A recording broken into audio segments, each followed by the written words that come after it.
Hare Krishna Mataji, can we start a kirtan? Just for a few minutes. Hare Krishna Mataji, Pranam Krishna. Dandavat Pranam. Yeah. Can we start a kirtan? Yes, Mataji. Okay. Thank you. Jayo Radha Madhava Kunja Vihari Jaya Vijana Vallabha Girivardhari Yashodanandana Bhajajana Ranjana Yamuna Tiravanachari Hare Krishna Krishna Krishna Hare Hare Hare Rama Rama Rama Hare Hare Hare Krishna Krishna Krishna Hare Hare Hare Rama Rama Rama Hare Hare Hare Krishna Krishna Krishna Hare Hare Hare Rama Rama Rama Hare Hare Hare Krishna Krishna Krishna Hare Hare Hare Rama Rama Rama Hare Hare Jaya Prabhupada Prabhupada Srila Prabhupada Jam Vishnupad Paramhamsa Parivrajacharya Ashtotara Sat Shri Srimad A.C. Bhaktivedanta Swami Srila Prabhupada Ki Jai ISKCON BBT founder Acharya Srila Prabhupada Ki Jai Vanchakalpatarabhyasya Kripasindhubhya Cha Patitanam Pavanebhyo Vaishnavebhyo Namo. Welcome everyone. You remember your homework, right? There was a homework, right? There was an assignment to do. Anyone remembers what was the assignment? I remember, but I want to know. Yes, Shubham Prabhu. Hare Krishna Mataji, Dana Pranam. Mataji, you asked list out the 7 topics that we have discussed till the, I believe, 10th shlok. No, we haven't discussed all the topics, but we are in the run. But yeah, I mean, pretty much they covered. I'm so sorry. Yeah, they covered already. Yeah. So what do you think the 7 themes of Isopanisad would be? Mataji, I was able to get 5.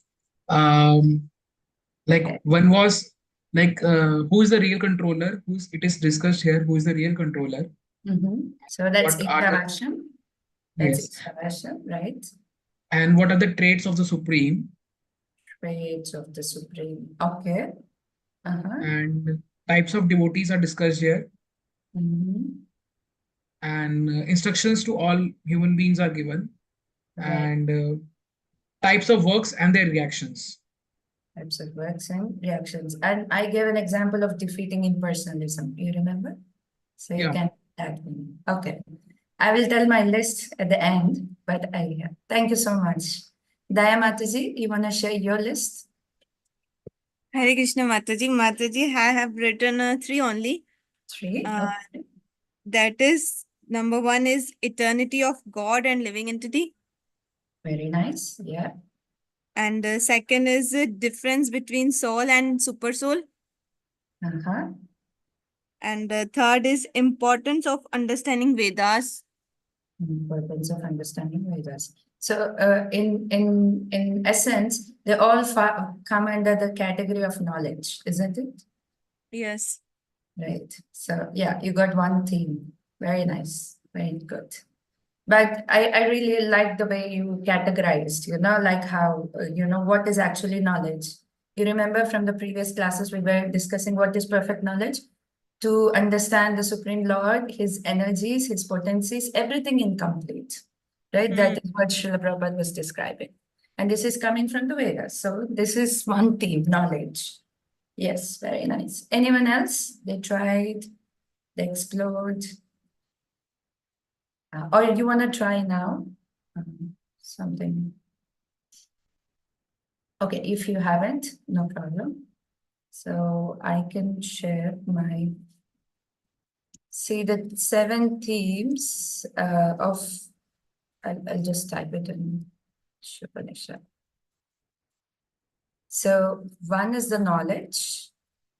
You know, Isopanisad is talking about knowledge. Then about the living entities, right? Then the absolute truth.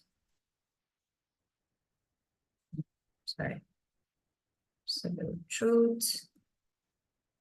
Then about the materialism, like, you know, how Shubham Prabhu said that different kinds of work, you know, how we fall in different kinds of work. And the example I gave, it's defeating impersonalism, which today pretty much we will be covering, and Prabhupada is very, very heavy on, you know, condemning the impersonalism. Then bhakti, it's again and again emphasizing that we have to practice bhakti. And Ishavasham. Maybe I should rearrange them. So these are the 7 topics that run through, these are the 7 themes that run through the Isopanishads. Yeah. So, okay, so we'll do a quick recap. Last week we were discussing about the triplet, right? The last class was, we were talking about triplet. Actually, we discussed quite a few classes. But we will just go with the last class, just the last class. So we were talking about Vidya and Avidya. This is a triplet. So it is 9, 10, and 11. They focus on this main topic, Vidya and Avidya. So here, Vidya, it just gives us a statement saying that ignorance is much better than misguided knowledge. Right? Why? Because those who have misguided knowledge, they go into darker regions, but those who have ignorance, they go to darker regions. So, so we have to understand what exactly is Vidya. Vidya means Gyan, that destroys matter and it should revive our true nature.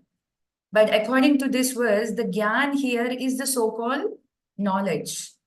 That's why whoever comes under the influence of the misguided knowledge, they actually thrown into a darker regions. And generally, avidya means that just creates matter. That means everything that is up to the, that deals with the matter. Now, I just took some important points from the purports and I've just made the slides. Prabhupada says modern civilization is a patchwork of activities meant to cover the perpetual miseries of material existence. What are the miseries of material existence that we face? Birth, death, old age, and disease. So he's saying that this is just a patchwork, you know, whatever the education that we receive is basically they hide the miseries. Now, then Prabhupada gives an example of the cobra.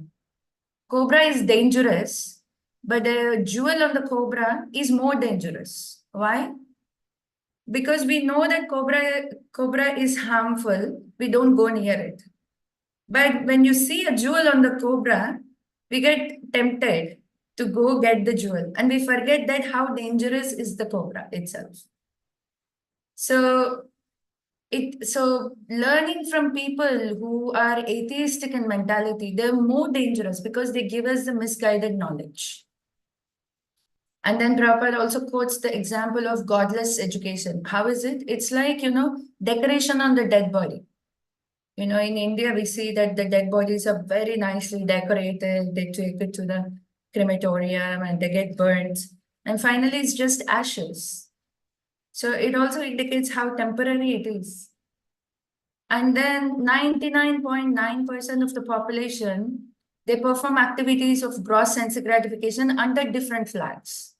What are the different flags? Industrialism, altruism, political activism, everything but Krishna consciousness. Everything else but Krishna consciousness. So what is the purpose of Vedic education? The Vedic education is to know the Supreme Lord, to awaken the God consciousness, as stated in Mantra 1, to bring us back home, back to Godhead, and to revive our relationship with the Lord. So who do we get this knowledge from? This knowledge we can get only by approaching a bona fide spiritual master. Now, the aim of real education should be self-realization. What is self-realization means? Realization of the spiritual values of the soul. What is it meant to be? What is the purpose of the spirit soul? However, what is the scenario that exists here? The modern civilization has advanced in modern education considerably in the field of mass education. But the result is that people are more unhappy than ever before because of the stress placed on material advancement to the exclusion of the most important part of the life, the spiritual aspects. Yes, we have gone from, 3G to 4G to 5G or to 6G, whatever. But the problems haven't reduced. It's ever increasing. So we should not just accept the modern advancement, but we should also learn to see what is it offering to us. Then there are two kinds of people who are very, very good in misguiding us. One category of people are Vedavada Rathas, another kind are self-made gods. Right? So what are some of the characteristics of Vedavada Rathas? First of all, they pose themselves, they're very learned in Vedas. Every second they can quote a shloka, right? And they can tell from, I know this Shastra, I know that Shastra, but they don't know the essence of the Shastra. They may quote even 15, but their activities doesn't seem that they are really following 15. The purpose is to discover Krishna. So they are diverted from the purpose of the Vedas. They're fascinated by fruitive results of Vedic rituals. So obviously, as they have this tendency, whoever takes their shelter, they also lead them, into the similar category.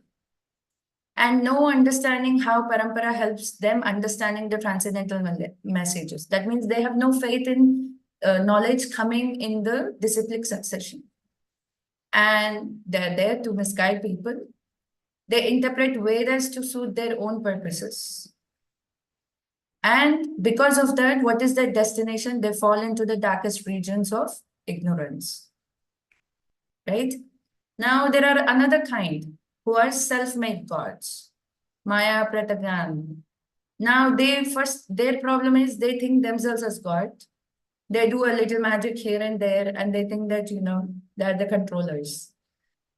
And they don't find any need to worship God, but they worship rich people, not God. And they don't understand that when Krishna is the controller of his energy, Maya, but Maya is not the controller of Krishna, right? And not only that, they cheat people and engage in illicit activities. Now, saying that so, even the avidya can be seeing that kind of influence is even in the spiritual cultures, even in our own, under the Chaitanya Mahaprabhu Sampradaya, there are 13 Apasampradayas. Because they think they are following Chaitanya Mahaprabhu's message, but somehow the other day they are diverted. So it's very, very important that we have to take shelter and guidance from the bona fide spiritual master. We have to stick to our acharyas. We have to be loyal to our Srila Prabhupada. Because we don't even understand how much protection we are given just by staying in ISKCON. because they all seem that they're following Chaitanya Mahaprabhu. Because they all chant Hare Krishna, they all wear Khantimala, they all wear tilak, they all, talk about big philosophies. But until and unless you hear from them, you don't even know that how diverse they are, diverted from the main message. So we have to be really careful that whom are we listening from. Now, mantra 10 is talking about Yashubham Prabhu. Hare Krishna Mataji. Mataji, how these 13 upper sampradayas are like categorized and how they are different from each other? Oh, What are their things to I say? personally don't know much, but some of them, like for example, Prabhupada talks about sahajyas a lot in the purports, like, how they cry, they dress up like gopis, and, they don't really advanced in their spiritual life, but they still think that they're gopis. And smarta brahmanas are like those who are born in Goswami families, they think that they're already Goswamis. But if you go to Nectar of Instruction, the first verse, it explains that who is called a Goswami? One who has control over their senses, mind, tongue, belly, genitals. He's the one. He is Goswami. That means he's master of his senses. But if you see their activities, they are Godasas. They're servant of their senses. And yeah, Jati Gosais, they're also like, the hierarchy mentality. You remember when Bhaktisiddhanta Saraswati Thakur, he brought many disciples and he was giving initiation. They even attacked Bhaktisiddhanta Saraswati Thakur. They wanted to kill Bhaktisiddhanta Saraswati Thakur. And one of his disciple, who was in a similar height and physique, they exchanged the clothes and they escaped. Bhaktisiddhanta Saraswati Thakur escaped from the attack. So even today, I was hearing in a lecture that even today, many of these Apasampradaya people, they're still afraid of Bhaktisiddhanta Saraswati Thakur's philosophy. That's why he's called Lion Guru, because he used to roar, like putting everyone, in one place. And yeah, so they're still a bit antagonistic to them. I don't know of everyone, but maybe we can research in Prabhupada's purports and, we can hear more. Yeah. And mantra 10 is talking about results of Vidya and Avidya, and they cannot be same. Now, Vidya here means it's not so-called knowledge, but it's the real knowledge. Real knowledge means taking you closer to Krishna. Now, in Bhagavad Gita, Prabhupada quotes this verse, Bhagavad Gita 13.8 to the 12. 18 items. Krishna himself says that these 18 items are considered to be items of knowledge. Yes, Tanvi Mataji. You're muted, Mataji. Your hand is up, but yeah. Hare Krishna Mataji, sorry, I did a mistake. Sorry? I had like raised my hand by mistake. Okay, no problem. Thank you. So these 18 items are actually the items of knowledge, and Krishna himself declares anything beyond these 18 items, they are not nescience. So out of these 18, sixth Acharya Upasana, that is the foremost, serving a bona fide spiritual master. Because that will help you to develop other qualities, that will help us to come closer to Krishna. Right? We can have some of the qualities already existing in us. But if we don't take shelter of a bona fide spiritual master, how much ever good qualities you might have, that's really of no use. Even Gyanis, they display these kind of qualities, isn't it? They're very detached. They're not attached to wives, children, and home. And they see happiness and distress. And they also, prefer very quiet and secluded places, right? So the idea is, we have to take shelter of the bona fide spiritual master who will lead us to research into absolute truth. Now, problems with material knowledge, avidya. Now, there is so much advancement. Even in the schools now, they're introducing, what is it called? AI technology, right? See, Robotics. Sorry?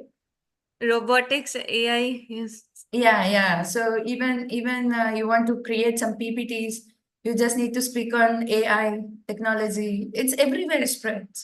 So when there is so much advancement, how people are not tend to see the problems by it. But Isopanisad is clearly stressing that we have to see the problems. Only then we can make a differentiation, right? So what are some of the problems? First of all, students are not trained in brahmacharya. No idea about it. From a very young age, people get into very filthy languages. They're into movies and into wrong websites. From a very young age, they're exposed. And even kids are given sex education, which is not much required, actually. You just need to learn, help them to, if we teach them the principles, how to protect themselves, they won't get into all these things. But anyways, students have no faith in scriptural injunctions. Every time there is a question, why this? They cannot accept if you state something from the Vedas, right? Religious principles are taught for the sake of name and fame and not for practical action, right? I don't know about you, but most of the Indians, when they start taking up Krishna consciousness, their parents usually get afraid and they tell them, "Jao, jao, mandir jao, but zyada nahi jao." Okay, once in a while, okay, Janmashtami jao, Ramnavami jao, but not every time. Every time is not good. Don't become a brahmachari. But then they will put in the boys or girls biodata. The boys religiously have a religious upbringing, but they don't want to make it that as a lifestyle. And nationalism develops, and animosity grows socially, politically, and even in the religious field. If you see the Vedic culture, Yudhishthir Maharaj, example, he's one emperor, and under him there are so many sub-kingdoms. It's only one flag. But here now, so many flags. And now we see how many wars are taking place. And individually also, we are just caught up in the cycle of work, buy, consume, die. And not only that, we repeat. The button is always on, repeat. It goes on. And we are coming to a lifestyle where we are working, accustomed to working like us. And youth have no respect for elders and teachers. University education is only about material advancement. It's only about skills. You go to schools or colleges or universities, you gain some skills, but you don't gain principles, human values, no. Scientists are busy in developing lethal weapons to wipe out the existence of other countries. So this is the advancement. And most of the countries, where is the most of the economy invested? It is in the warfare. It is in the weaponry, procuring weaponry. Millions of dollars go every year in securing security systems. And problem with this material knowledge is that domination and frustration are two fruits of avidya. And one other the byproduct is the pride.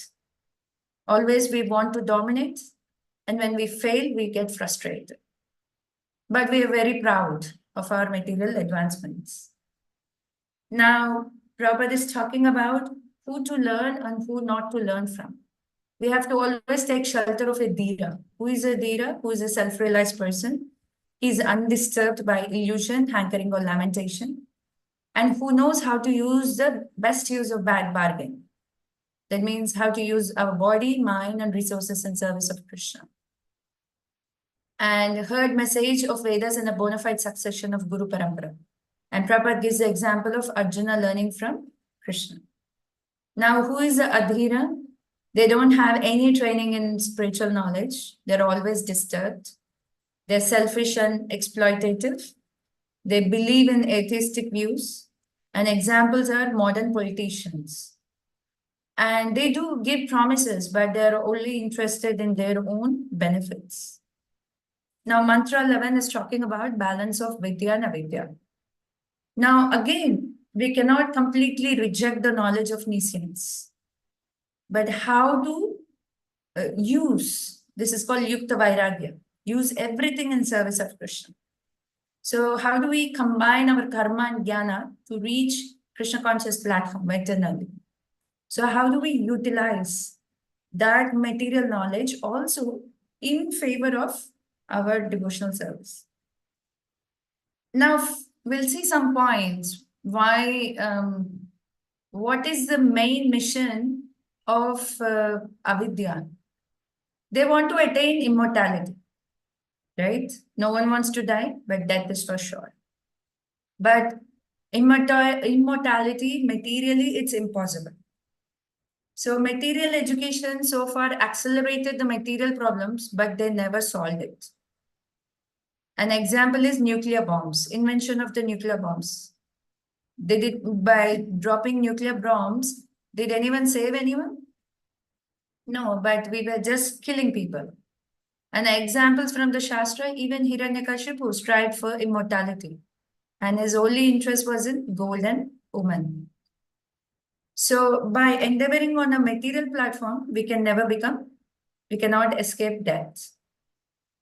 Then how do we attain immortality?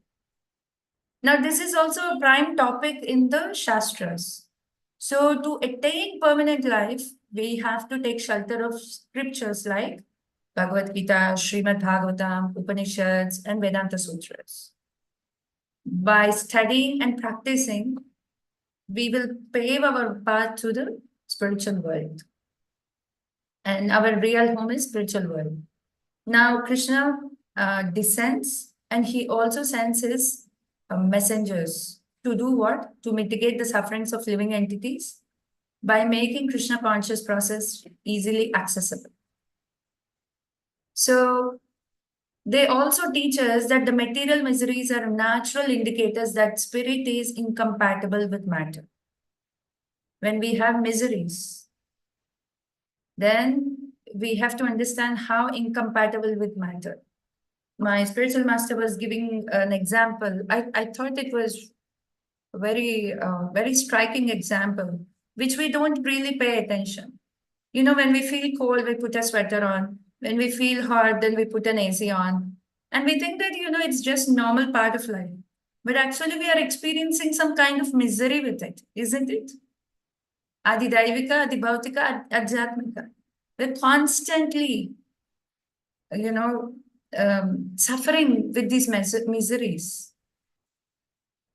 But we take it as a normal thing. It's okay, you know, I just need to be protected. But in the spiritual world, that is what it's showing. Here, we should not increase our fever from 105 to 107 degrees, but we have to reduce it. Now, what and how to balance? By cultivating spiritual knowledge needs the help of the body and mind. So bodily maintenance cannot be stopped. We have to take care of bodies. We have to take care of our mind. So we should have sound mind and healthy body. Then whatever the knowledge that is coming, we can realize it, we can put into practice, and we can apply it, right? So we should help our healthiness of the body and the mind. Now, Vedas teach how to regulate human activities. That's why there is a system. What is the system? Following the Dharma, Artha, Kama, Moksha. Everyone is they're having a religious upbringing, and then they have the economic development, which is suitable to have a comfortable bodily maintenance, and they have sense of enjoyment. But the main goal is liberation. Liberation from what? From material identification and going back to reviving our spiritual identity. That's as Krishna's eternal servant. if bhakti is not added in these aspects, it's just a not nuisance. Why? Because it's again bounding us back to the body engagements. Therefore, all classes of men are encouraged to learn the art of devotional service to the Lord. So today we will explore the next triplet, which is 12, 13, and 14. Any questions or comments so far?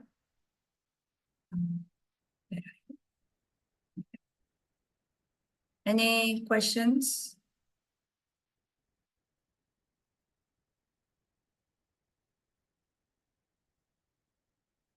Okay. So today we will be discussing 12, 13, and 14. And the theme is Sambhuti and Asambhuti. Sambhuti means worshipping the Supreme Lord. Sambhuti also means absolute, who is very independent. Asambhuti means which is relative, and basically who is not Supreme Lord. That means either they get into the worship of the demigods or impersonalists. Actually, the purports are quite big, lengthy. Did anyone get a chance to read the purports for 12, 13, and 14? No. Okay, so I would really recommend that we should be reading Prabhupada's purports. I don't know how much we can cover in the class, the whole purports, but we will scroll through, okay? We will take out the important points from all the purports. And yeah. So before that, we'll just say a prayer to our spiritual masters. Om Namo Bhagavate Vasudevaya. Om Namo Bhagavate Vasudevaya. Om Namo Bhagavate Vasudevaya. Om Ajnana Timirandasya Gyananjana Shalakaya. Chakshurunmilitam Yena Tasmai Shri Gurave Namaha. Shri Chaitanya Manobhishtam Sthapitam Yena Bhutale. Swayam Rupa Kadamahyam Dadati Swapadantikam. Jayo Shri Krishna Chaitanya Prabhu Nityananda. Shri Advaita Gadadhara Srivasadi Gaura Bhaktavinda. Hare Krishna, Krishna Krishna, Hare Hare. Hare Rama, Rama Rama, Hare Hare. So before we even go, I want you to take a minute and recall your purpose and meditate on your purpose. Okay? Because as we go through, it's very important that, we always remember the purpose of studying Isopanisad.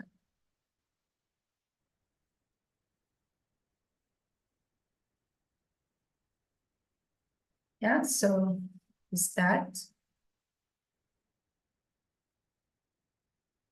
mantra 12.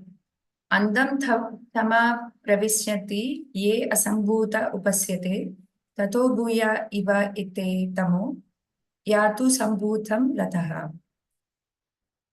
Word to word meaning: Andam, ignorance; tamaha, darkness; pravisyanti, enter into; ye, those who; asambhuti, demigods; upasyate, worship; tadaha, than that; bhuyaha, still more; iva, like that; the, those; tamaha, darkness; ye, who; you, also; sambhutam, in the absolute; rataha, engaged. Those who are engaged in the worship of demigods enter into darkest region of ignorance, and still more do the worshippers of the impersonal absolute. Now you see the similar lines, how 9, 10, and 11, similar lines. Krishna here, it's mentioned in the Isopanisad. So what is 12 talking about? Those who worship demigods, they enter into darkest region of ignorance. And those who worship impersonal absolute, they enter much more darker regions of ignorance. Now, why is worshipping of demigods will lead us to darker regions of ignorance? Can anyone think? Krishna Priya Mataji, yes. Very much pranam, Mataji. Because normally people worship demigods for the sake of fulfilling their material desires, and one wish is fulfilled than another. There's a list always. So the living entity is always on the verge of getting into the vicious cycle of desires, and there is no uh, other way for bhakti or the for the real detachment which is actually required for the self realization, and which is required for going back to godhead. Right, very nice. Thank you, Mataji, for sharing. Shubham Prabhu. Mataji, Prabhupada gives example of like worshipping demigods is like watering the leaves Right, rather than the root. correct. And Prabhupada also mentions that worshipping demigods, it's like bribing the officers, Mhm. the government. So it is basically doing the complete opposite thing, which is what Krishna has said. Mhm. And can anyone think of thank you, Prabhu, for sharing that. Can anyone think of a shloka from the Bhagavad Gita, 8th chapter? Very famous shloka. Prabhupada often quotes that.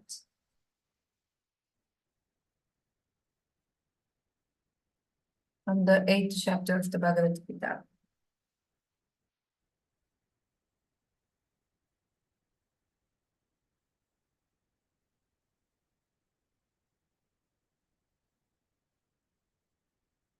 Anyone? Yes, Shubham Prabhu. Is it like Mataji, the like one who puts his body remembering other demigods and they will No, go to no, their I'm not place looking actually? for that one, but I think the next consecutive verses in the same line, but the next consecutive verses.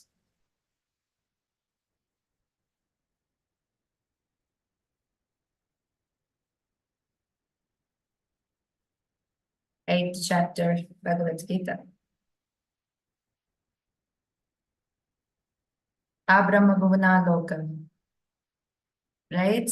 So even if someone they get elevated to the highest planets on the in the universe, material universe, but because at the places of temporariness, they have to fall back. They're always, even you're elevated to Brahma or you're just an Indragopa, which is an ant. But still, because you're continuously in this darker regions of material universe. So here, darker region of ignorance means you're always covered from the real truth, real absolute truth, worshipping Krishna. And you're just traveling up and down. Brahmanda, like, like what was the shloka from the Chaitanya Charitamrita? Brahmanda Khone Bhagavan Jeev. Like, in the Brahmanda, you're moving everywhere. But when you are very, very fortunate, then you meet your spiritual master, right? Until then, you're moving up and down. Somewhere you're experiencing a lot of happiness, so-called material happiness, and somewhere you're experiencing miseries. And none of these is actually your real situation, right? Now, can anyone think why worshipping impersonal absolute Brahman will be entering into much more darker regions?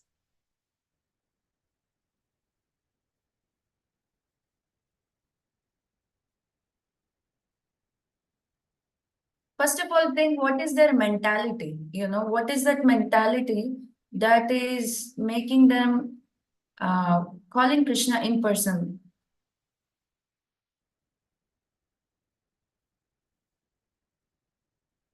They're theistic or atheistic? They're basically atheistic. They deny Krishna, right? They deny the existence of Krishna and they want to defy the person himself. Like, say, for example, someone is envious of you. What do? They put criticism on your social post.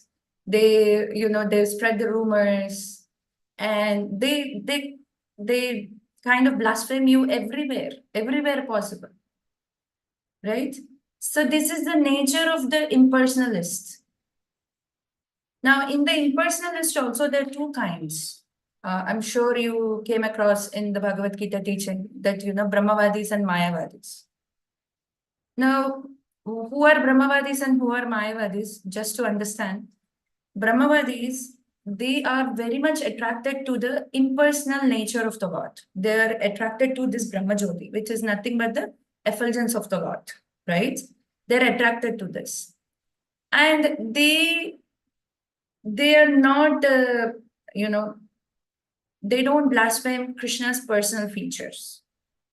They're just attracted and they love that feature and they want to stay there. So that means that they are not envious of the Lord, but it's just that they have this very strong inclination towards the Brahman aspect. But Mayavadis, they call Krishna as impersonal, and they say that Krishna takes up a body when he comes to the material world, but otherwise he's just void. And they just promote that, all the leelas that the Lord performs, all the pastimes, all the qualities that he exhibits. It's nothing, it's just something, like a mundane show. That's why they're Mayavadis. Brahmavadis are not, they don't enter into the darker regions. But when they get a chance to meet a devotee or when they hear the glories of the Lord, they actually become devotees of the Lord. Examples, the four Kumaras, right? When the four Kumaras went to the Vaikuntha planet, they were so much captivated with the understanding of impersonalism. But when the moment they smelled the smell of the tulsi leaves from the Lord's lotus feet, that aroma, it changed the concepts. Aroma can change the concepts, and they got realizations out of it. See how devotional is tulsi. And they become devotees of the Lord. And then similar is Sukadeva Goswami. Sukadeva Goswami was in the womb of his mother for 16 years. Not 10 months or 12 months or 11 months, 16 years.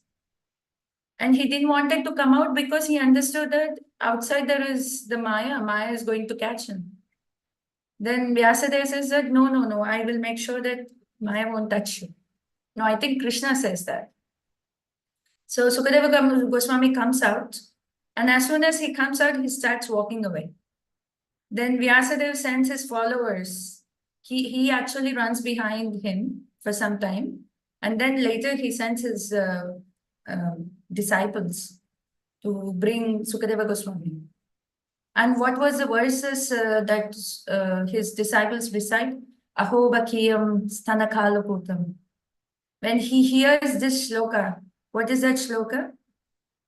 He who delivers even the person who is a witch, but who came like a mother, who wanted to breastfeed with the poison. This is talking about Putana.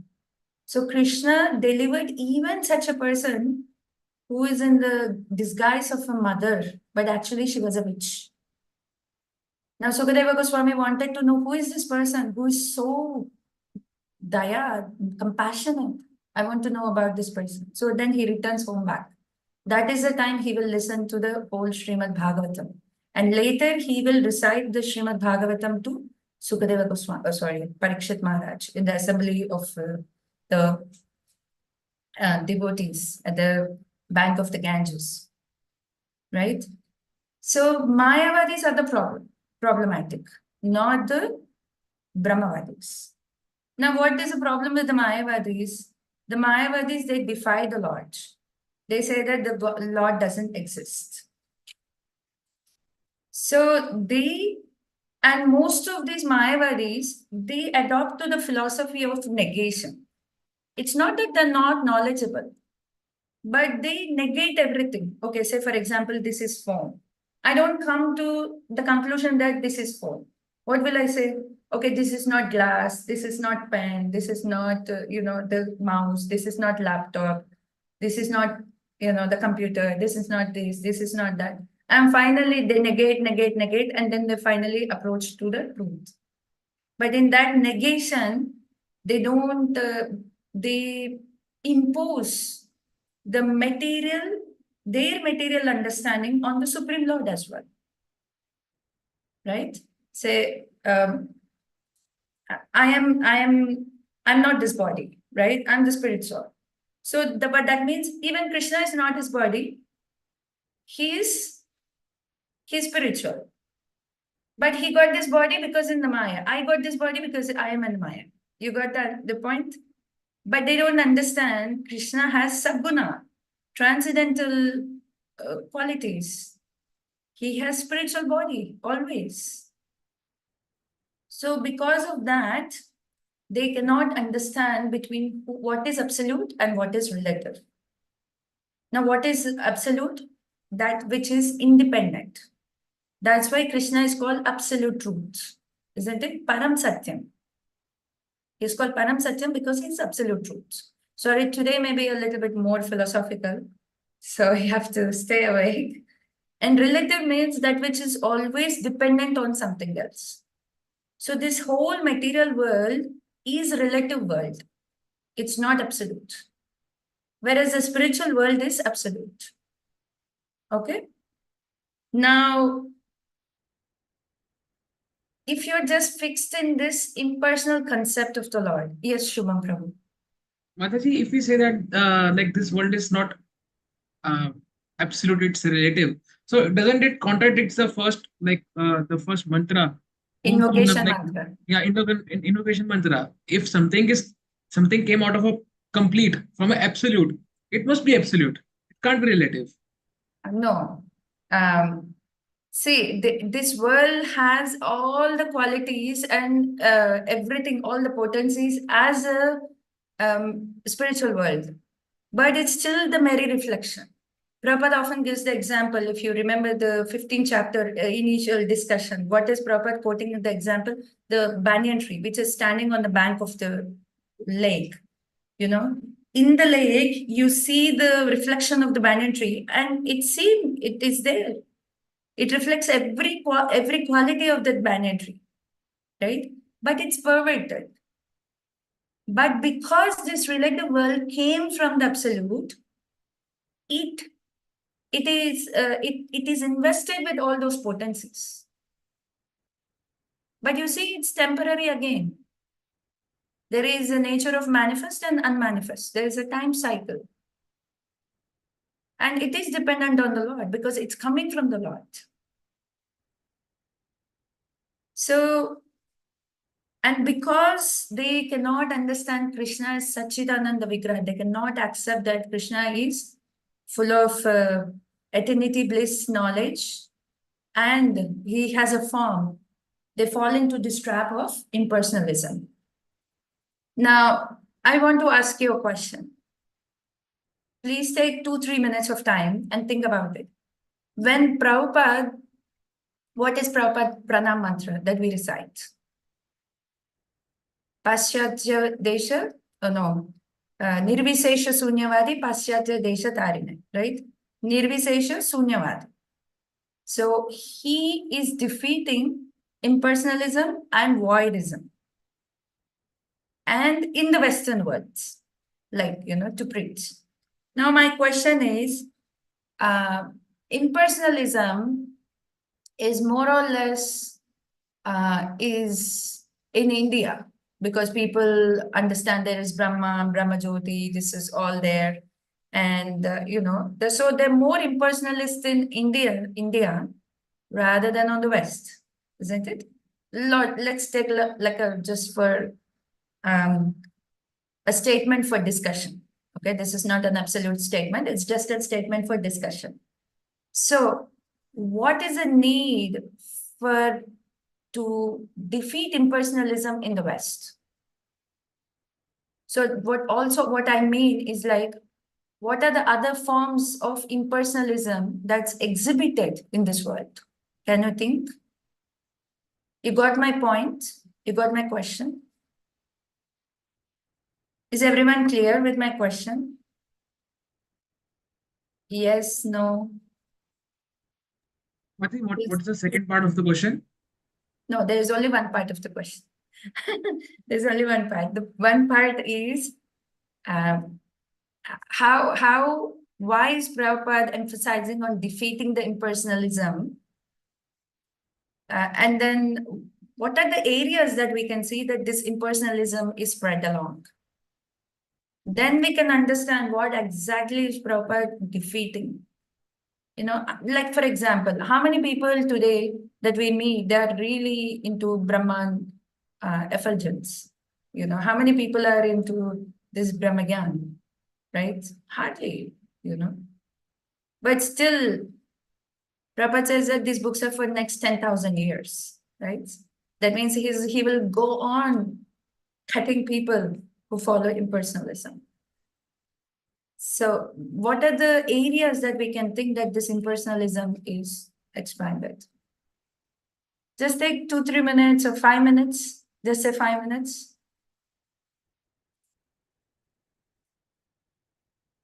Daya, Tanvi, Tulsi, Jyoti, Devika, you all are clear with this question?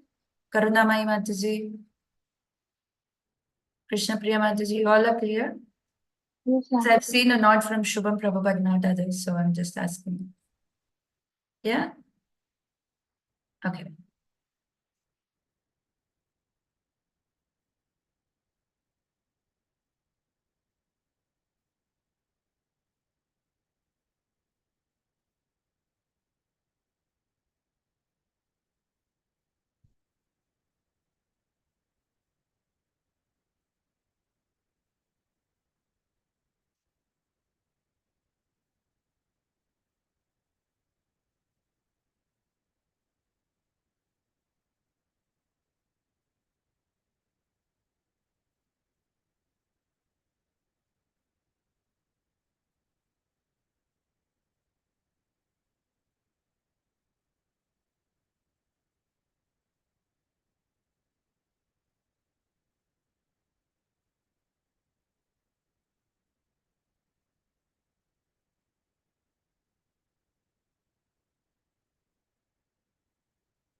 Anyone wants to share? You ready? There's no right or wrong because it's very good to discuss, you know, to broaden our understanding, right? I really would encourage everyone should speak out, you know, your thoughts. Yes, Krishna Priya Mataji. Hare Krishna Mataji. I don't know whether I'm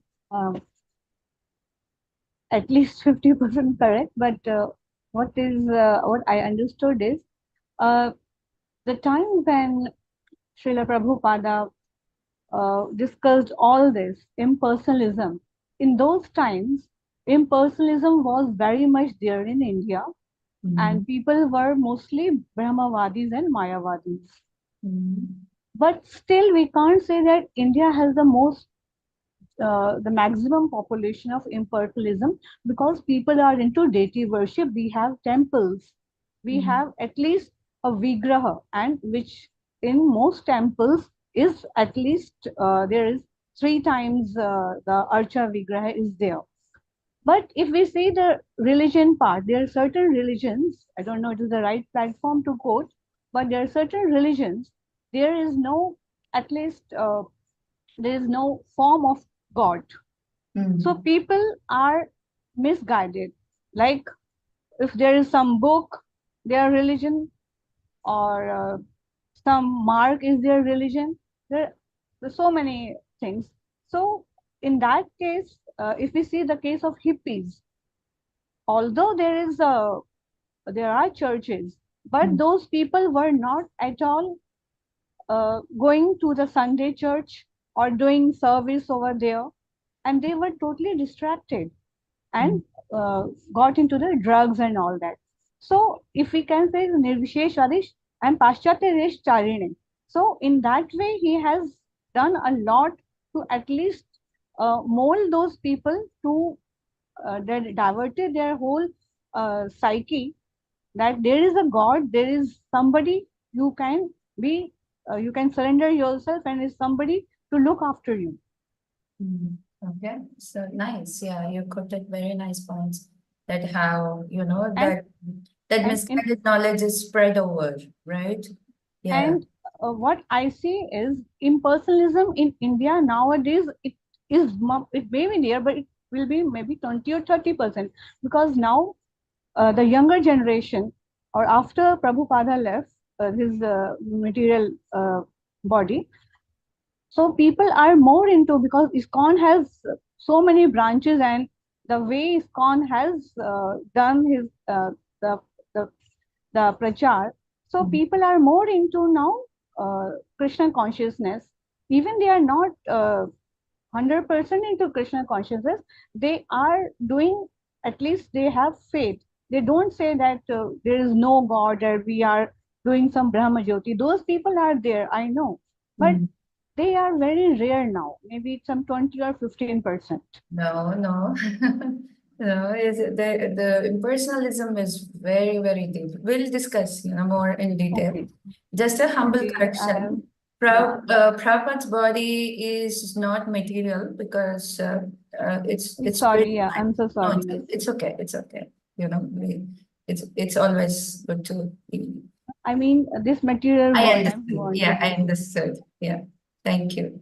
But we will discuss on your points. Yeah, that there is a spread of impersonalism, and we will discuss more on it. Yes, Dayamataji, you want to share something? Hare Krishna Mataji. Mataji, as you asked why Prabhupada choose Pachat this, uh, maybe it's correct or wrong. That is, in India, there was already so many sadhus, and they are teaching many things, but no, all were busy, whatever things were existing. So Prabhupada choose others, so that the area or the part of world where teaching is not available. So maybe Mhm. that's why. That's why. Okay. Okay. Thank you. And other thing, impersonalism. I think that is very much increasing, because as Pakistan, I don't want to quote anybody's religion. Like Sikhism is increasing in Right. Pakistan. Sikhism is increasing, and in Sikhism there is impersonalism. Okay. This they say they are near icon cars, matlab something there is in Mool Mantar. I have personal experience. Like I began the worship by doing the Sikhism. Like I have learned Gurmukhi and that, but I used to see the English translation of that. In that English translation, I always found impersonalism. And right now in my home house, my sister is following that, and like I can't do anything, but I used to preach, and she is servicing. So impersonalism is very much increasing. Yeah. Yeah. So, wow. I see. That's effects of it. Yes. Thank you, Dayamataji. Shubham Prabhu. Mataji, one of the reason I could figure why Prabhupada chose to go west was like most of the people at that time in India were looking at the west. They were adopting the cultures of the west. Even today. So yeah, even today also. Yes, yes. Even the prime minister, yeah, at that time you said like see west. If anything goes west, go bad, see west. Like Pandit Jawaharlal Nehru said this. So Prabhupada chose like if people from west will adopt Krishna consciousness, maybe people in India will see them and do the same thing. Okay. Yes. Okay. Thank you. So, um, Akal Murat. What is Akal Murat? Actually, that's the part of the Gurbani where it says Akal Murat, where Akal. they say that like God is like without a form. Akal Murat. Murat means face, and Okay. Akal means without a face. Okay. Okay. Nice. Thank you. Thank you for sharing. Jyoti Mataji. Hare Krishna Mataji, please accept my humble obeisances. Why, like some reasons why Srila Prabhupada he chose West. First is like in India there was all means a wrong conception from before. They were believers of impersonalism, and there was a strong protest. If we tell against that. But in the West, they didn't know anything. So it was better to, like, in India, what they have to learn, they have to undo that, and then they have to learn, which they were not ready to accept. In the West, it was fully void. They didn't have any concept. So filling the bucket which is empty is more easy than which is full already, and changing the water. Right. So that was one reason. Second was, it was his guru's order. And third was ki, obviously, we try to follow the foreign, the West. And fourth was ki, there was no introduction of Krishna consciousness to them. At least in India, they have been exposed, but they were purely, means, zero knowledge about Krishna consciousness. So what about impersonalism? We are not so much looking into why Prabhupada went into the West and preached, but we are looking pretty much more on why Prabhupada is very heavy with impersonalism and voidism. So because Mataji, what I understand is like, it's better to have a no concept rather than having a wrong concept. Like, if anybody is having a wrong idea about God, like they're thinking in personalism, then even if we try to tell them about Krishna consciousness, they will not be able to believe that, okay, something can have a form, like God can have a form. They cannot take that mentally. So, and the second thing is, if Srila Prabhupada, whenever he's like, if we try to tell any person about Krishna consciousness, if they are new, they will try to accept it. But if they are influenced by impersonalism, it will keep on growing. Like, I'll tell to some other person, they will tell to that another person, and it will keep on increasing. Then they will not be able to accept Krishna consciousness at all.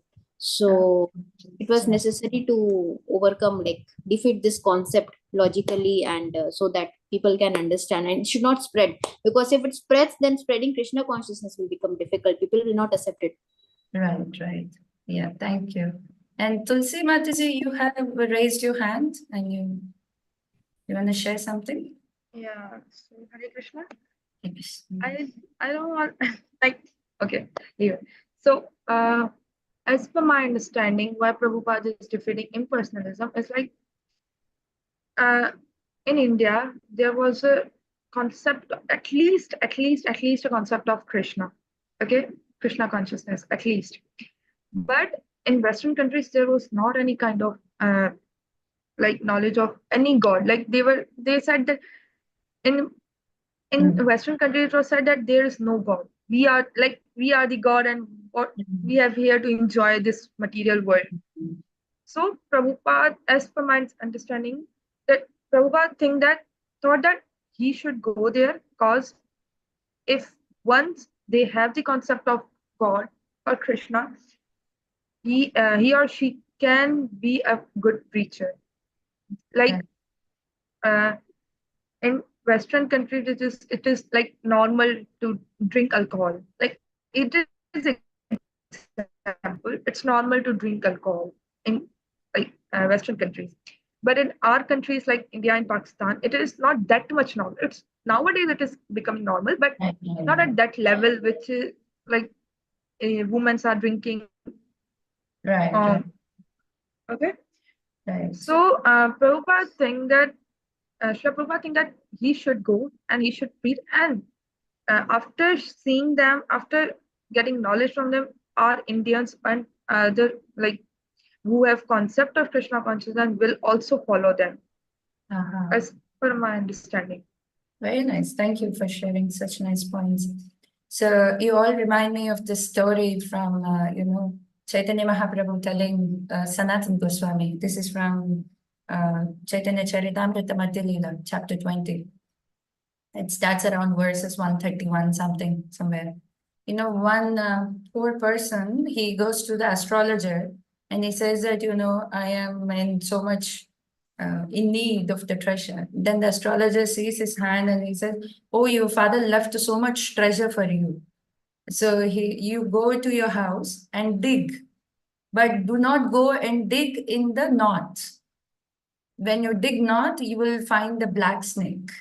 So what does that black snake indicate? It's the mystic yoga. Don't go there. Don't go and dig in the south also. where you will be attacked by drones and wasps. And this means drones and wasps means karmakanda activities.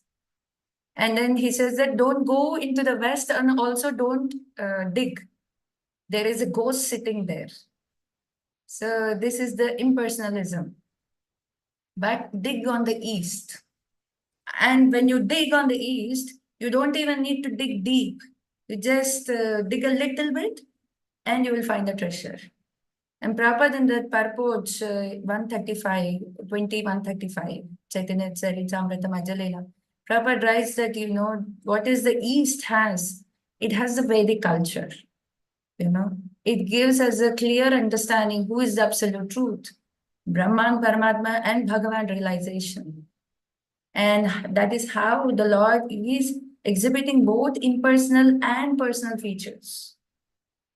Now, specifically in West, it is said the ghost, right? Why? You see, the Western world, what is it now the Western world is all about? Modern science, modern advancement, modern civilization, right? Now, it is dictating this modern civilization and modern education is dictating our morals. It is guiding our economic development. It is supplying our daily necessities. And also it is giving all kinds of pleasures. And what is it infested with? With the atheistic views about the God. It's a very impersonal way, in getting the point. So this impersonalism has become the dharma. Dharma means that which sustains. And we have seen how our lives are also impregnated with this kind of impersonalism. You go to the school. Now, even in India, let's talk about India. We talk about secularism. Why is the concept of secularism comes? When you go to the science classes, you're talking about the theories, which they're just theories that they haven't even proved. Why people are not taking up to the Srimad Bhagavatam, text from the Srimad Bhagavatam? Why people are not taking the facts from the Bhagavad Gita? Because the science, the advancement, it is infested with this ignorance, this impersonalism, and this is very atheistic. The core is impersonalism. Now so that's how it is spreading. But what is Isopanisad teaching us? In the very first mantra, mantra 1, it's teaching Ishavasha principle. Mantra 2, it's talking about the quota that we have to accept. Isn't it? It's again and again establishing the Supreme Lord, and everything is arranged around him. Right? In the Purushottam Mass, we recite the chapter 15, the yoga of the Supreme Person. Now, if you see some of the verses, they're very scientific. I enter into the planets, and by my energy, all the planets are in the energy. Now, we talk so much about gravitational force. But in Bhagavad Gita, Krishna is saying, I am the source of that gravitational force. So acknowledge me, not just the gravitational force himself. Right? Now we talk about that, then Krishna tells in the 15th chapter again that I am the fire of digestion. Right? So Krishna is the energy, he's the potency. Then we just learned how the perfect knowledge means who is Krishna, what is his energies, what are his potencies. We have a proper understanding. Now I have a question for you all. Yes, Krishna Premataji. Let me. Hare Krishna Mataji. Yes. If we see in our, at least in India, there was a Vedas were there, but where few people were conversant with those. But as soon as science was introduced in the schools and people read Darwin's theory, their whole concept of God, at least which was maybe 10%, it was shattered because Big Bang theory says something different, which is now we see in Isopanisad and Bhagavad Gita after reading and Srimad Bhagavatam that Prabhupada has defeated that theory. There is nothing called Darwin's theory or something Big Bang theory. And if we see the Western world, they were not having any Vedas.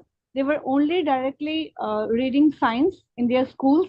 So they were only introduced first to the Big Bang theory and Charles theory, Right. Darwin's theory. So Right. they never had the even Exposure. 1% exposure to God. At Right. least India has, but India was, since Vedas says personalism and impersonalism both, Right. they have the freedom is given because Right. God has the personal aspect also and impersonal aspect also, but Right. our focus has to be the personal aspect, not the impersonal aspect. So that way, maybe that is also a point to discuss these things. Yeah, that's why, that's why we have to spread the knowledge of Bhagavad Gita and Srimad Bhagavatam. What is the motto of Srimad Bhagavatam?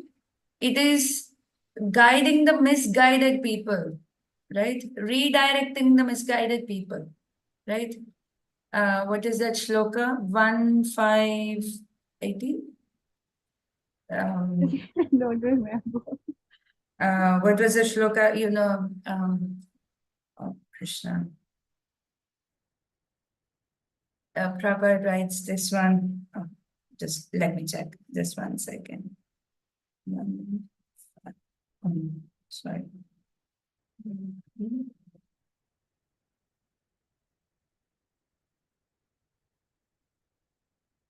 Oh, sorry, 1511. 1511 of the Srimad Bhagavatam. Tadvar visargo janataga vitlavo. Yasmin pratishloka bhadvati api. Namani anantasya yasonkitani yat. Shrinvanti gayanti krihanti satva. So what does it say? That literature which is full of descriptions of the transcendental glories of the name, fame, form, pastimes, etc. of the unlimited Supreme Lord is a different creation full of transcendental words directed towards bringing about a revolution in the impious lives of the world's misdirected civilization. Such transcendental literatures, even though imperfectly composed or heard or sung and accepted by purified men, were thoroughly honest. No? You see, like what is the motto of the Bhagavatam? It is bringing a change. It's creating a revolution in the hearts of the impious people who are misdirected, the path of the misdirected civilization.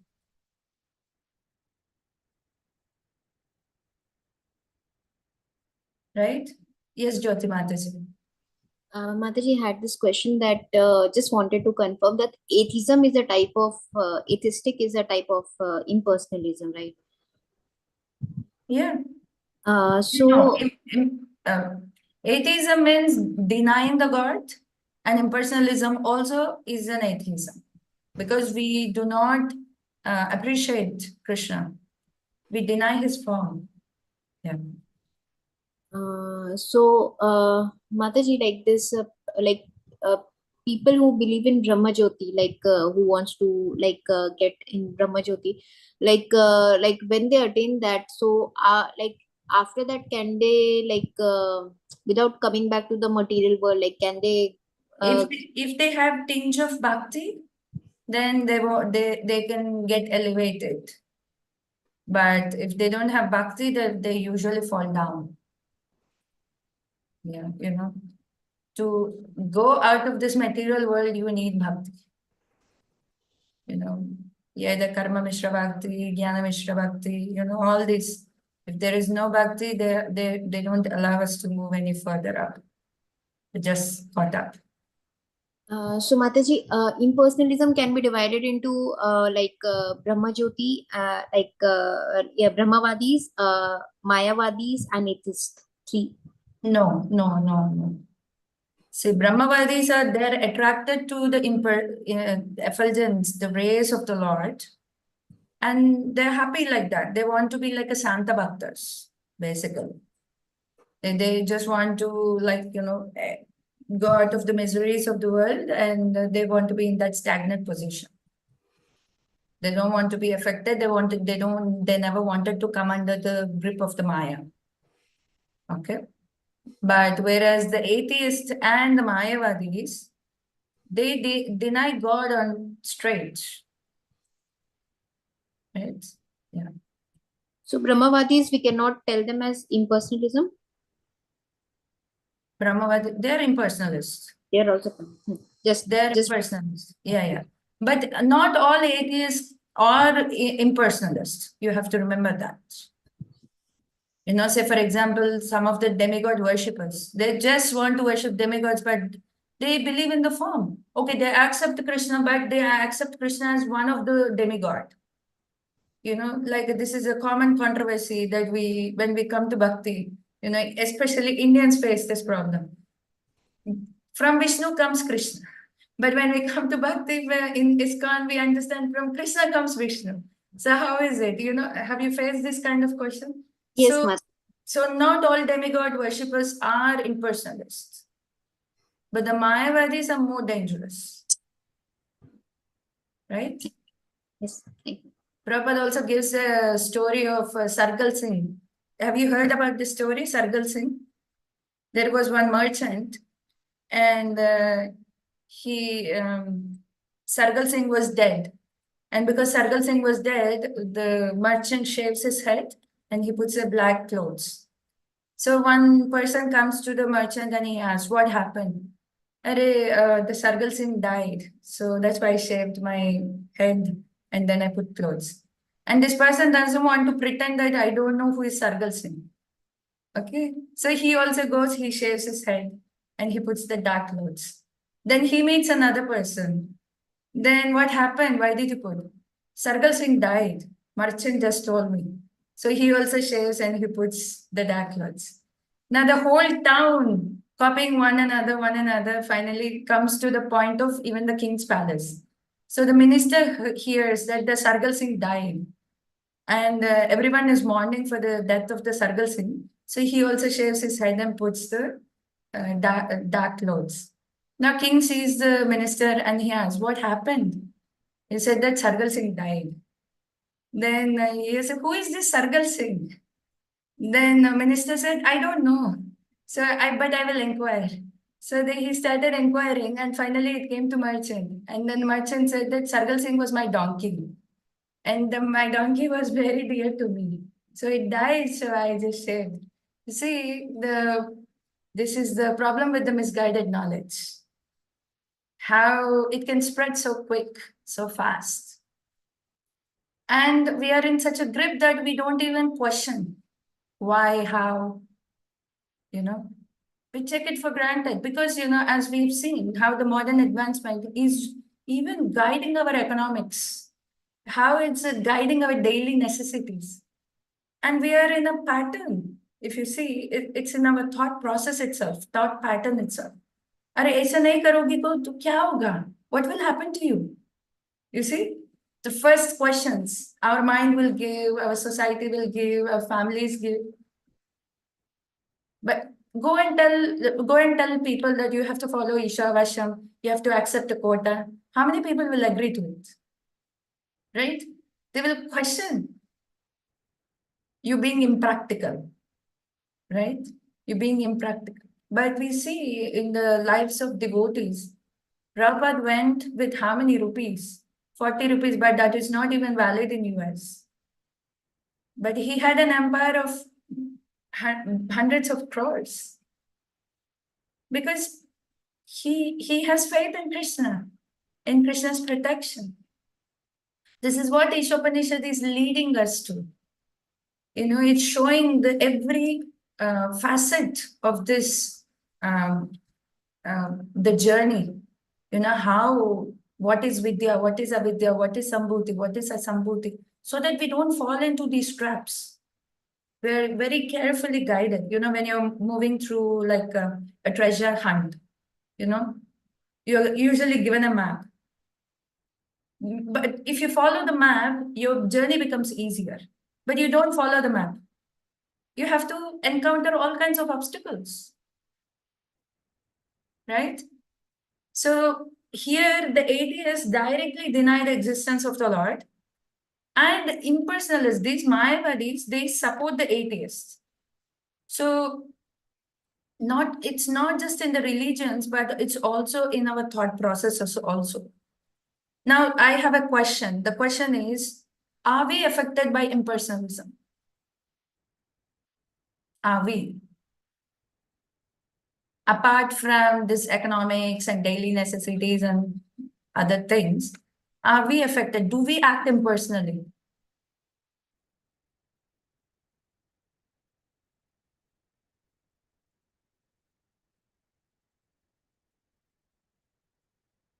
I can give you examples. Say, for example, you're not interested to speak to someone. They're just there, they exist there, but you deny them completely. Right? Right? Or say, for example, a devotee, we don't want to interact with a devotee. Even though there is devotee, but we don't even greet them, we just move on. This is impersonalism. So we have to be very, very careful because this is all creates Vaishnava aparadhs. When we see a devotee and we don't even smile, it is an Vaishnava aparadh actually. So impersonalism is also in us. So basically this purport, in purport 12, we will see that how Prabhupada is again and again talking about the flaws of demigod worship, but not understanding Krishna as the supreme absolute truth. And also about the pseudo-religionists who are under the grab, they are basically, there's some of the people, they are under the, what do you say? Golden shackles. They do a lot of philanthropic activities. But then if you ask donation for Janmashtami, they said that we don't have money. But they do so many ritualistic activities, even under the religion. People, they, for example, they want to conduct some yagna or charity. They spend so much money so that their name will be published in the newspaper. 1,000 people will have likes on their Facebook. But if you go 500 rupees to Janmashtami, who is noticing? So they won't give, right? So there are different kinds of how these pseudo-religious are there. And sometimes they even become acharyas of their particular society. And they mislead people on a massive scale. So that's why it is very important that we spread this knowledge of Isopanisad, to save people. Now, Krishna Priya Mataji, yes. We'll go to 30. Yes, go ahead, Mataji. I have a question. That Please. these impersonal people, are they also in the three modes of nature? Yes, Sattva, Raj. 100%. So, if they're acharyas, we call them in Sattva Gun, or they are in a Raja Gun? They're not in that Rajagun or Sattva Gun. They're completely in Tamas. Okay. 100% Tamas. Right. Yeah. And I had this experience many years ago, like 8 years ago. I went to Mysore to do a yoga teacher training course. And part of the course is we have to hear to the Gita philosophy for 1 hour every day. So anyways, I was hearing, and this person, he knows Gita from back cover to cover. He knows every shloka, every word, where is it existing, everything. And he was quoting from 18th chapter, Yantra Rudani Mayaya. And then again and again, and I was a very new devotee. It's not that, I was like, with philosophy, I know how to distinguish. He was quoting that, okay, the Lord is telling that, this is a material body, this is like a machine, but finally we merge. We merge into impersonalism, we merge into the spiritual sky. And the part of the yoga process, they also teach us yoga nidra. And that is also like, some techniques they teach that, how the yogis elevate and, bring the prana and then they merge, something like this. So he was continuously telling, and it was triggering me so much. And I asked him, like, wow, how could you say that, the Yantra Rudani Krishna is saying that he's sitting in the heart of every jiva and he is directing this machine. And how could you say that, he's impersonal? Then the first question he asked is, "Are you from ISKCON?" And yeah, he went and he started giving me so many examples. Yeah, and then he gave an example, something he was giving me examples, and next day I didn't want it to go because I was like, I became the limelight of the class. And I was very embarrassed, because I don't know how to defend. So next day I didn't go to the class. And in the philosophy class, I was at home. And then one of my friend, he sent an example with my friend to explain it to me. What was the example? He said, it's like a cloth. You see, like a cloth. And there are threads that are running horizontally and vertically. When you remove all the thread, what is there? There is no Nothing. cloths. So his example is when we go out of this body, our body, our gross and subtle body, they completely burn out, and there is no existence for us. Then I asked my friend, okay, you remove the thread horizontally, vertically, there is no cloth. But individually, the thread exists, isn't it? The thread itself will make the cloth. You put this direction or this direction, isn't it? This is the existence of the spirit soul. And I was really appreciating how much protection that Prabhupada gave us. With the very first classes, that what we hear again and again, you're not this body, you're the spirit soul. Dehinosmi yata dehi. Natve vaham natve like 2:11 and 2:12. How many times we hear the same shlokas? Even people who know Gita, they can interpret to any extent, right? And they can be in a bigger positions. But Prabhupada says they're rascals, kick them, So, of course, we cannot take that kind of steps. But what we can do is distribute books, when there is Gita marathons, when there is Bhadra Purnima festivals, take every occasion to distribute books. Because this knowledge is so much needed. People are misguided at every step. Right? Now, 13, we will see how much we can go today. Anyone wants break or we can continue? You want break? Yeah, so we'll go for 5 minutes break, if that is okay. We'll come back at 8:35. Okay? Hare Krishna.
Can we resume?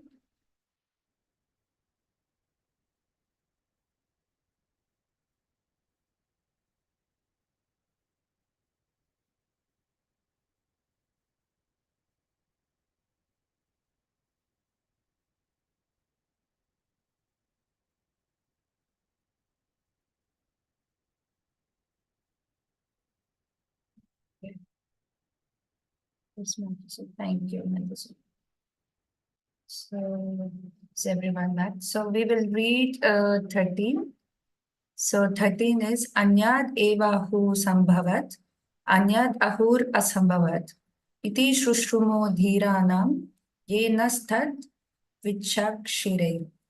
Now, here, Isopanisad is explaining the result that is derived by worshipping the Sambhuti, the Supreme Lord, the cause of all causes, and the result that is obtained from a Sambhuti when someone is not worshipping the Supreme. And how are we getting this knowledge? I heard it. Shushruma from Dhiranam. So the knowledge is transmitted from the undisturbed authorities. They have explained this knowledge. So there is one result that is coming from worshipping the Sambhuti and one result worshipping the Ansambhuti, Asambhuti, sorry. So here Prabhupada gives many examples in the purport. What is the first, like Bhagavad Gita, Prabhupada quotes 925, if you remember. What is the 925? How does it start? Yantrideva, the people who worship demigods, they go to the demigod planets. The people who worship Pitri Devatas, they go to Pitri planets. And the people who worship the ghosts, they go to their planets. But people who worship Krishna, they actually go to Krishna's planets. So it indicates that all paths does not lead to the same destination. And very famous example that Prabhupada often quotes, and he quoted here in this mantra purport also, that if someone buys a ticket to Kolkata, they won't go to Mumbai, but they go to Kolkata. If you say that I'm purchasing a ticket to Kolkata and I want to go to Mumbai, they don't allow. So similarly, if you worship a Sambhuti and you're expecting that you will transcend this material world, it is not possible. This is the propaganda that, when people say that all is one, So this kind of propaganda is condemned here. But how do we understand which path leads to where when we hear in the parampara system from the bona fide spiritual master? And who is the Acharya? Prabhupada gives some qualifications here.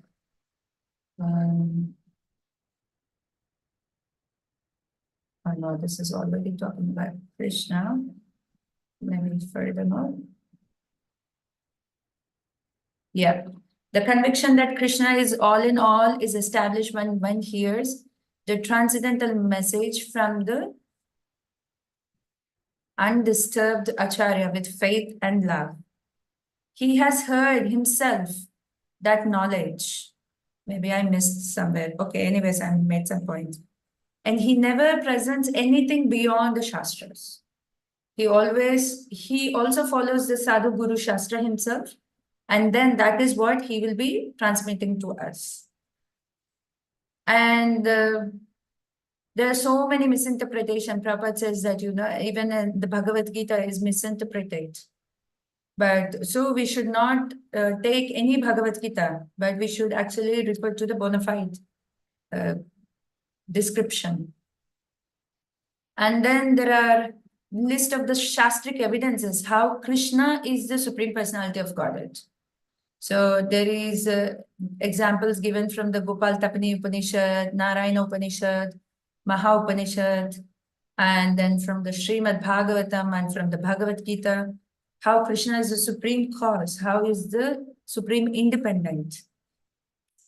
So that you can read in the purport. And even Sankaracharya, who propounded the Mayavadi philosophy, he himself was accepting Lord Narayan as the supreme cause. At the end, he composed one, I don't know, it's song, right? Bhaja Govindam Modamate. Worship just Krishna. You fools. Because Krishna is the supreme personality of Godhead. And even Brahma Samhita is, again, Krishna is established as Ishvara Krishna Parama, Sachidananda Vigraha, Anadiradir Govinda, Sarva Karana Karanam. How Krishna is the supreme absolute truth. So this faith is in this, whatever is described in the scriptures is transmitted to us when we hear from the authoritative. Now, hearing from so-called spiritual leaders will mislead us. This is actually the essence here. That if you hear from anyone other than who is not authorized, you will be misled. And how Shubham Prabhu gave the example, this is the example Prabhupada also quotes here. Now, someone watering the leaves of the tree, but not the root. It doesn't serve any purpose. But if you water the root, everything else will be nourished, right? The stems, the leaves, the fruits, the twigs, the flowers, everything is nourished. So Prabhupada says real service to humanity is rendered when one teaches surrender to and worship of the Supreme Lord with love and energy. That is the instruction of Sri Isopanisad in this mantra. So we should teach, if you want to offer services to the humanity, we should teach people about Krishna consciousness and help them come closer to Krishna. Any other way is just a disturbance. And in the last two paragraphs, Prabhupada is giving that how hearing about Krishna draws Krishna's attention, and with that, Krishna will be purifying our heart. Then he quoted this verse, Kirita Himnindra Pulinda Pulkasha, Abhira Subha Yavanaka Khastada. All these people are rejected. They're out of the Varnashram system. They're low-born, Melichas, Yavanas. But when they take the Ashraya, Apapashraya, when they take the shelter of the pure devotee, guidance of the spiritual master, what happens? Their hearts get cleansed, right? And they attain to the platform of goodness and they become the qualified brahmanas. That's what is Prabhupada describing in the last purport. Last paragraph of this purport. And by the removal of passion and ignorance, one becomes very enthusiastic because this is the quality of goodness, right? You become enthusiastic and they become self-realized and they will become freed from all material attachments and their doubts are cleared and they will return home back to Godhead. So that is why, again, the emphasis of this verse is the result that is obtained by Sambhuti is not equivalent to the result obtained by Asambhuti worship. So an intelligent person should make a choice to surrender to Krishna. Is it clear? Yeah. Then we can go to 14. Now, saying that one has to know Sambhuti and Asambhuti, both. Why? That means knowing Krishna and Krishna's material creation. Why do we need to know Krishna and his material creation? Can anyone think about it? Why do we need to know about Asambhuti? Okay, Sambhuti, it's okay. So we will go to Krishna. But why Asambhuti also? Daya Mataji. So that we may know the other side too, which can deviate us. And by keeping in mind that it is also Krishna's energy. Krishna can be both. Right. He's Right. So, and also, as you said, how to understand Krishna's energy and also understanding how there are pits and falls, in this material world and how we understand that this is not our actual place to stay, right? And we can also develop detachment isn't it? We develop detachment by knowing it. So 14, asambhuti cha vinasanam cha yasthad vedobhyam saha vinasane mrityum tritva sambhuta amritam asnute. Translation: one should know perfectly the Supreme Personality of Godhead Sri Krishna and his transcendental name, form, qualities and pastime, as well as temporary material creation with its temporary demigods, men and animals. When one knows these, he surpasses death and ephemeral cosmic manifestation within it. And in the eternal kingdom of God, he enjoys his eternal life of bliss and knowledge. Now, if you go back, say, for example, you go back to spiritual world and you should not be thinking, Arey, I missed out something in the material world, right? You should not be thinking. You should develop that complete detachment. Now, here, Prabhupada is telling that how the material universe is called Mratya Loka. This is a place of death. And every living entity undergoes 6 vikaras. What are the 6 vikaras of the body? They take birth, they remain, they grow, they produce, and then they dwindle and they vanish. These are 6 changes that happen with everyone. And there are 4 problems also: birth, death, old age, and disease. And although you want to control, you cannot control anything. And not only that, in the process of controlling, you may acquire one more material body. There is always a transmigration into another species. Right? So the Vedas are talking both about spiritual and material worlds so that we understand how this world is organized and how the spiritual world is. Now here Prabhupada talks about also in the purport.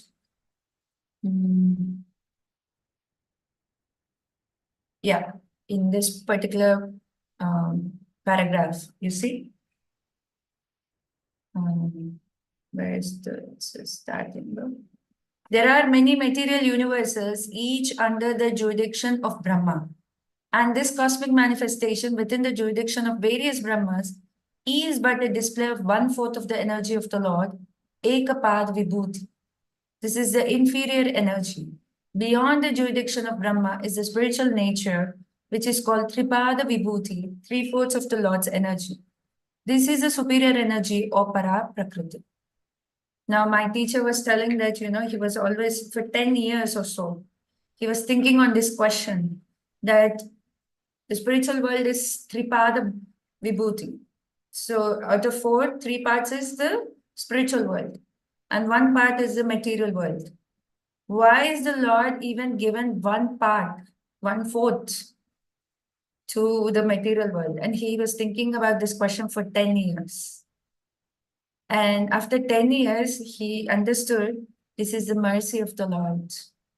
He wants to facilitate the living entities to fulfill his desire. So there are devotees who very deeply think about the Shastra in this way, right? It's quite amazing. Like one question, you can think for so many years. This is the compassion of the Lord that he's arranging. Actually, Lord doesn't need to come to the material world at all, right? But he still comes to give this message that this is not the place, Ashashvata Dukhalayam. Why is he propounding that universal fact? Because that is how the nature of this material world is. And you want to experience eternal happiness, and this is not the place. You have to reach to the spiritual world. And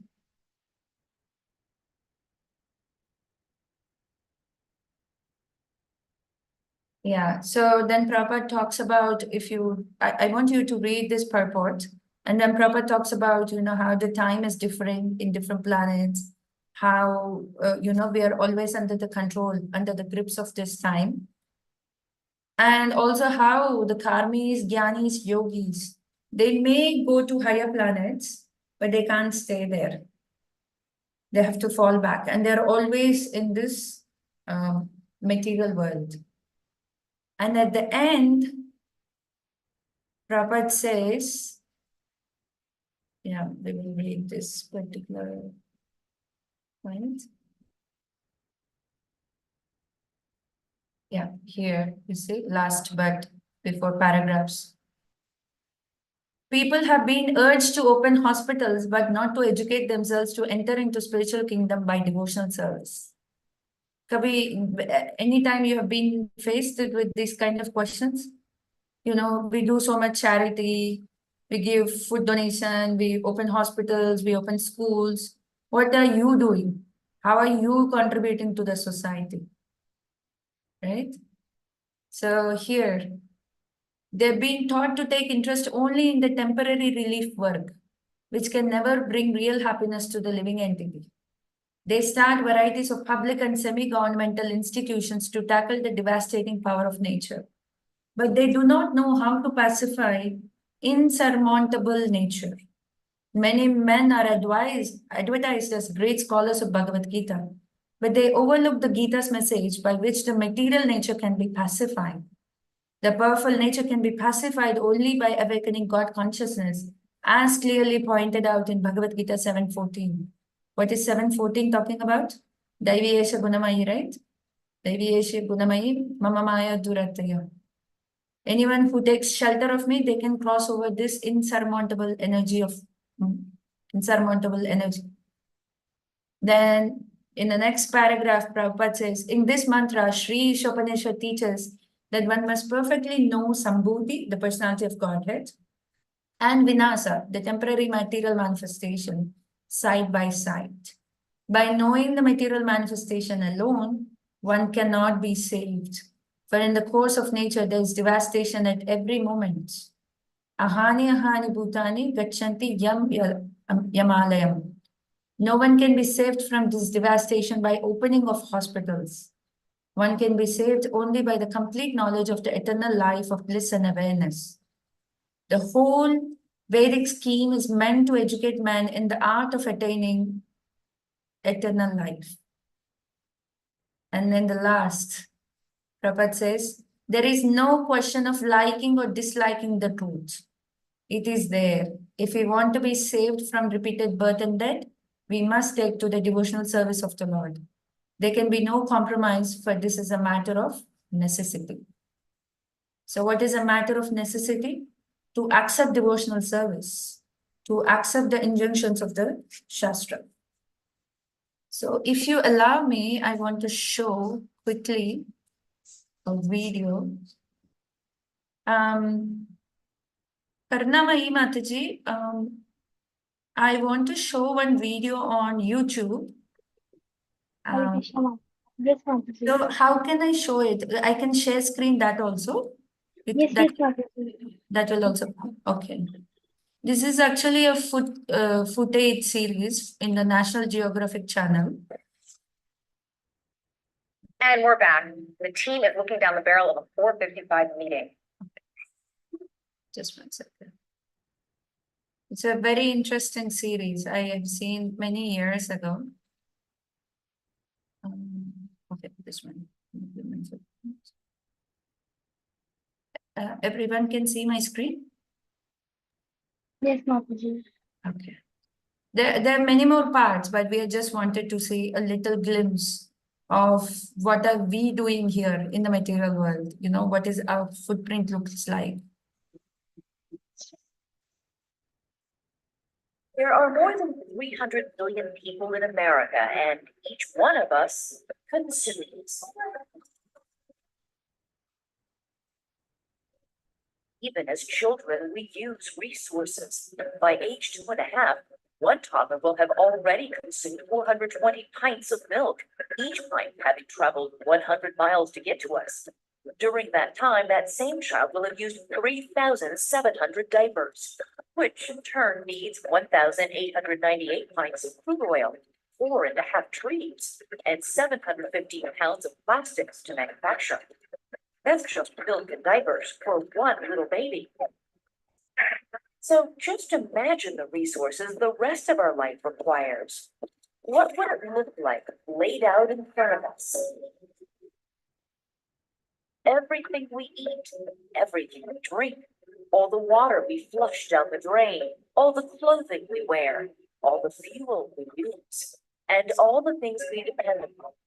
The average American's lifetime consumption physically set up in one place, revealed in one extraordinary television event. The Human Footprint, hosted by Elizabeth Vargas, premiered.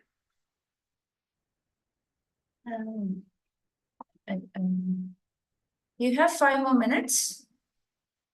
It would.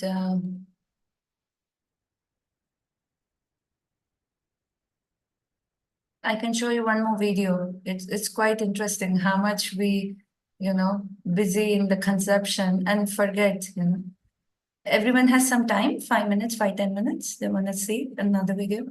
I mean, there's so many videos in the same footprint, human footprint, but this is quite fascinating for me at least. Yeah. Put in. Let's share this.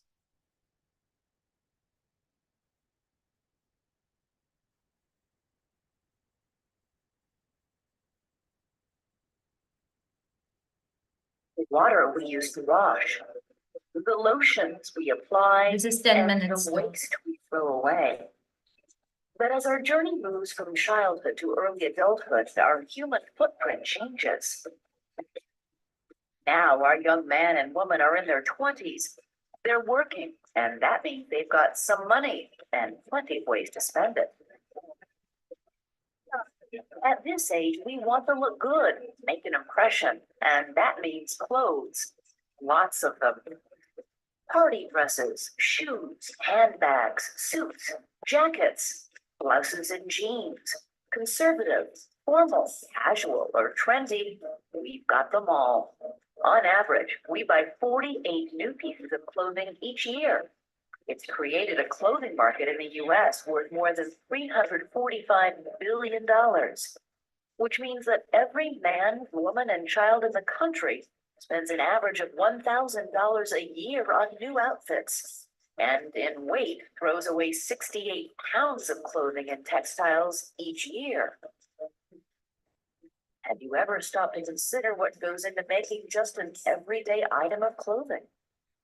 Even a simple garment has hidden costs in terms of the footprint it creates. It takes 528 gallons of water, for example, and 1/3 of a pound of chemicals along with some cotton to make one t-shirt. And then you begin to imagine how many t-shirts there must be. But the resources used to make one of them are only one part of the footprint that a basic t-shirt leaves. And whether you take it on vacation or not, that t-shirt has already logged some serious air miles from the US to China and back. 14,625 miles just to get the components to the factory and the t-shirt back to you. How about jeans? Most of them are manufactured abroad, so an average pair of jeans have already traveled 20,000 miles before we go anywhere in them. And since we're looking at footprints, just see what goes into these sneakers, a mass of different natural and synthetic compounds.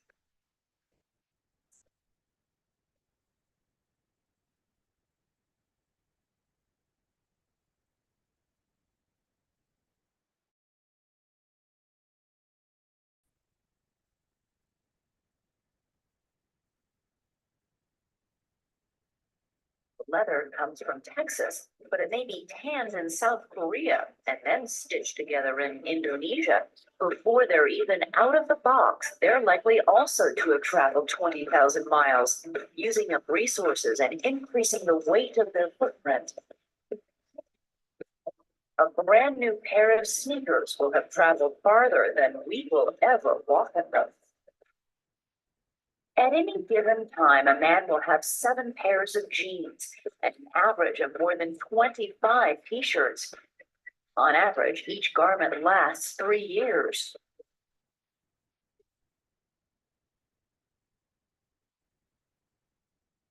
Over a lifetime, a man spends $52,972 on his wardrobe, which looks like this. A woman's wardrobe is more extensive and more expensive, Those dainty feet can create a big footprint. Here it is, her lifetime's wardrobe.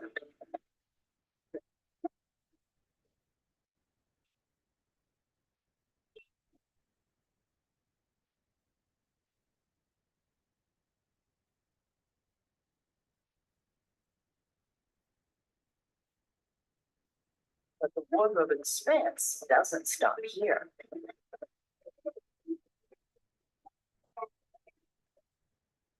Inevitably, all those clothes become dirty laundry. The average American generates 500 pounds of dirty laundry every year. That adds up to a colossal 35 billion loads of laundry across the country. That's 1,100 loads started every second. And all that laundry uses up to 560 billion gallons of water, equal to the amount that flows over Niagara Falls every 11 days. Think of this as the washing machine which we need to leave running for 11 days to wash the nation's clothes.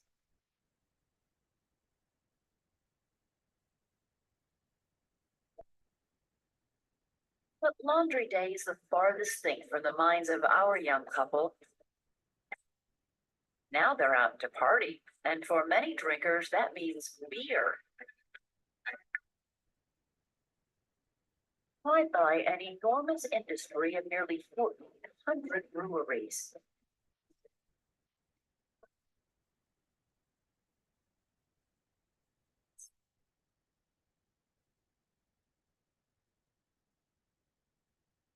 On average, each person in America puts away a lot of beer. In fact, this much. It looks as if life has been one long party.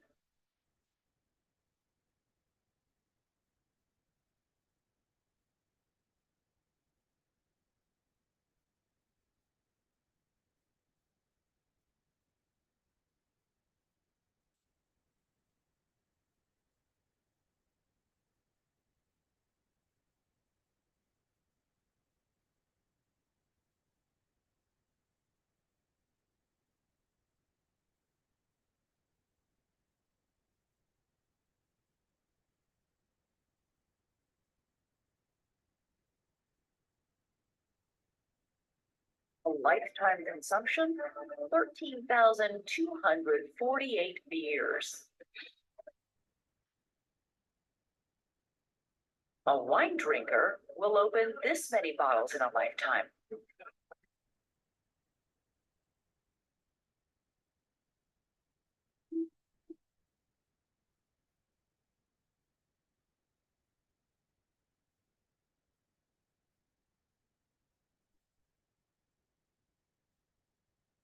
$942.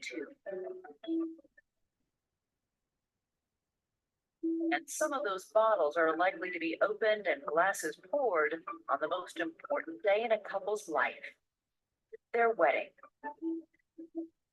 4.5 million of us get married each year, and we do so lavishly. On average, the big day costs $26,327.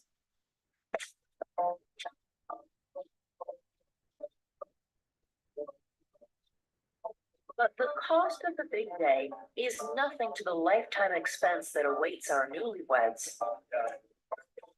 A surprisingly large sum of money will pass through their hands. But as it does, we will see how their footprint upon the world will get heavier with each step and every dollar.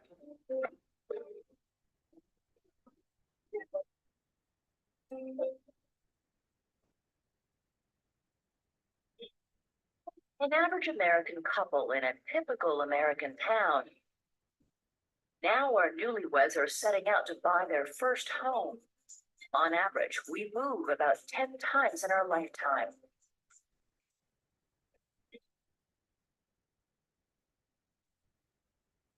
Only when we can look beneath the skin of a house can we see all the materials that have gone into it. It takes more than 64 trees to supply all the wood used in an average home. If we examine a new 2,000 square foot house, we've come across nearly 14,000 feet of lumber. And to get an idea of how much that is, if you placed it all end to end, it would be enough lumber to stretch across the Brooklyn Bridge and back again. Then there's 11,500 square feet of siding, enough to cover 4 tennis courts.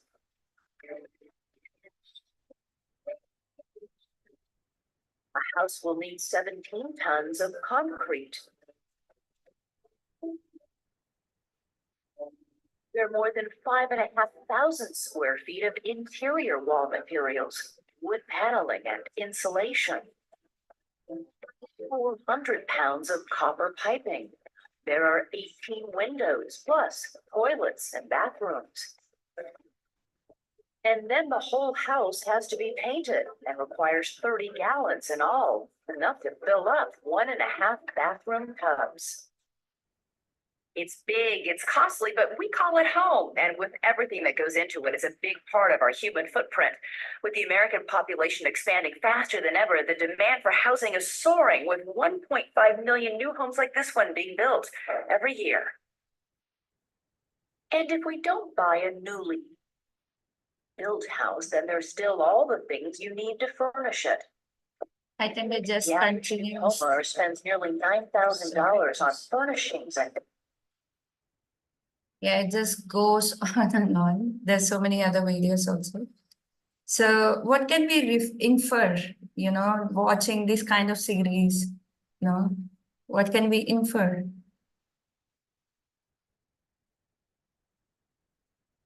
Yes, Shubham Prabhu. Mataji, how much time and how much resources that we are like investing in just like keep maintaining our body? Right. Just one Just, body. just one body. How much time and how much resources are used? Yeah. But if you see the spiritual world, everything is Chintamani Dham and it's ever expanding, And here, everything that we do, it's impacting globally, environmentally, right? But in the Chintamani Dham, where everything is available at your desire, Yeah. So it's a huge thing. And then not only that, we are so busy and caught up into this cycle, and we don't even realize what are we doing with our time and energies, But you see, like Isopanisad is teaching, just accept your quota, simple living and high thinking. It is pushing us that, make your living simple. Keep a very high thinking. What is high thinking? Aspiring to return back home, back to Godhead. And this is only they're talking about one American individual. And this was how many, 10 years back ago, what they have done the survey. Now imagine every person in every country. How many countries are there? Around 120 countries around the world. And then each person is making such a huge impact. Right? So it's our choice whether we want to stay in this asambhuti and just enjoy this temporary, whatever so-called happiness, or we can aspire to, return to take shelter of Krishna.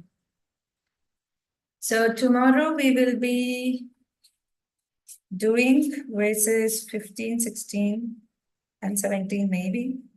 So tomorrow is personal prayers. These are the prayers of Swayambhuva Manu. He's actually praying to the Lord to remove his effulgence and gives his personal darshan. And he's also begging for the God's mercy. So yeah, are there any questions or comments or any takeaway points anyone wants to share? Sorry, we went a little long.